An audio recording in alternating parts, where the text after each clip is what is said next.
जय सिया राम। भगवान श्री परशुराम जी और लक्ष्मण का संवाद देखें, बहुत ही आनंद आने वाला है। आपको भी बड़ी हंसी आएगी। यहाँ कुमड़ बतिया को नाही, जे तर जनि देखी मरि जाही। देखी कुठारु सरासन बाना, मैं कछु कहा सहित अभिमाना। श्री राम जय जय राम। यहाँ कोई कुमड़े की बतिया छोटा कच्चा फल नहीं है, जो तर्जनी सबसे आगे की उंगली को देखते ही मर जाती है। कुठार और धनुष बाण देखकर ही मैंने कुछ अभिमान सहित कहा था। भृगुवंशी समझकर और यज्ञोपवीत देखकर तो जो कुछ आप कहते हैं उसे मैं क्रोध को रोक कर सह लेता हूँ। देवता, ब्राह्मण, भगवान के भक्त और गौ, इन पर हमारे कुल में वीरता नहीं दिखाई जाती, क्योंकि इन्हें मारने से पाप लगता है और इनसे हार जाने पर अपकीर्ति होती है। इसलिए आप मारें तो भी आपके पैर ही पड़ना चाहिए। आपका एक एक वचन ही करोड़ों वज्रों के समान है। धनुष बाण और कुठार तो आप व्यर्थ ही धारण करते हैं। इन्हें धनुष बाण और कुठार को देखकर मैंने कुछ अनुचित कहा हो तो उसे हे धीर महामुनि क्षमा कीजिए। यह सुनकर भृगुवंश मुनि परशुराम जी क्रोध के साथ गंभीर वाणी बोले, हे विश्वामित्र, सुनो, यह बालक बड़ा कुबुद्धि और कुटिल है। काल के वश होकर यह अपने कुल का घातक बन रहा है। यह सूर्यवंश रूपी पूर्ण चंद्र का कलंक है। यह बिल्कुल उद्दंड, मूर्ख और निडर है। अभी क्षण भर में यह काल का ग्रास हो जाएगा। मैं पुकार कर कह देता हूँ, फिर मुझे दोष नहीं है। यदि तुम इसे बचाना चाहते हो तो हमारा प्रताप, बल और क्रोध बतलाकर इसे मना कर दो। जय सिया राम। लक्ष्मण जी ने कहा, हे मुनि, आपका श्रेयस आपके रहते दूसरा कौन वर्णन कर सकता है। आपने अपने ही मुंह से अपनी करनी अनेकों बार बहुत प्रकार से वर्णन की है। इतने पर भी संतोष न हुआ तो फिर कुछ कह डालिए। क्रोध रोक कर ऐसा दुख मत सहिए। आप वीरता का व्रत धारण करने वाले धैर्यवान और क्षोभ रहे थे। गाली देते शोभा नहीं पाते। सूरवीर तो युद्ध में करनी सूरवीरता का कार्य करते हैं, कहकर अपने को नहीं जनाते। शत्रु को युद्ध में उपस्थित पाकर कायर ही अपने प्रताप की डींग मारा करते हैं। आप तो मानो काल का हाँक लगाकर बार बार उसे मेरे लिए बुलाते हैं। लक्ष्मण जी के कठोर वचन सुनते ही परशुराम जी ने अपने भयानक फरसे को सुधार कर हाथ में ले लिया और बोले, अब लोग मुझे दोष न दें। यह कड़ुआ बोलने वाला बालक मारे जाने के ही योग्य है। इसे बालक देखकर मैंने बहुत बचाया, पर अब यह सचमुच मरने को ही आ गया है।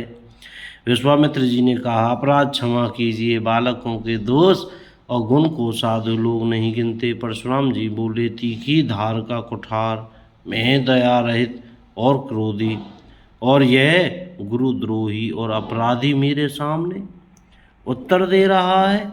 इतने पर भी मैं इसे बिना मारे छोड़ रहा हूँ। सो हे विश्वामित्र, केवल तुम्हारे शील प्रेम से, नहीं तो इस कठोर कुठार से काटकर थोड़े ही परिश्रम से गुरु से उऋण हो जाता।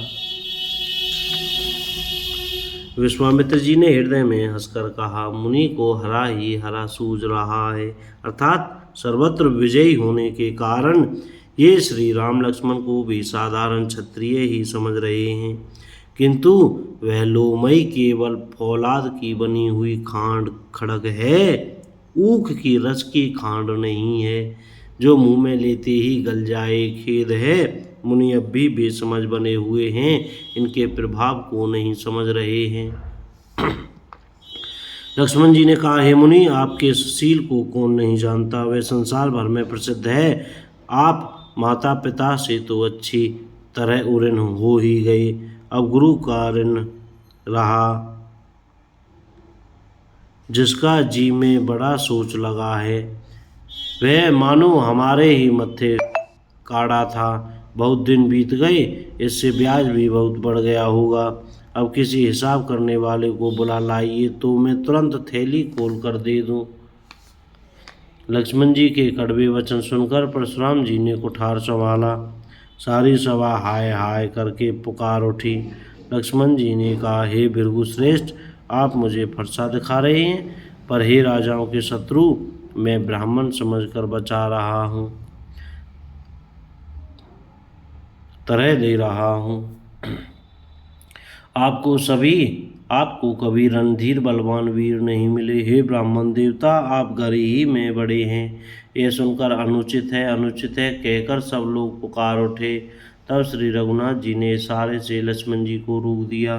लक्ष्मण जी के उत्तर से, जो आहुति के समान थे, परशुराम जी के क्रोध रूपी अग्नि को बढ़ते देखकर रघुकुल के सूर्य श्री रामचंद्र जी जल के समान शांत करने वाले वचन बोले, हे नाथ, बालक पर कृपा कीजिए।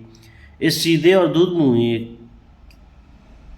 बच्चे पर क्रोध न कीजिए। यदि यह प्रभु का आपका कुछ भी प्रभाव जानता तो क्या यह बेसमझ आपकी बराबरी करता।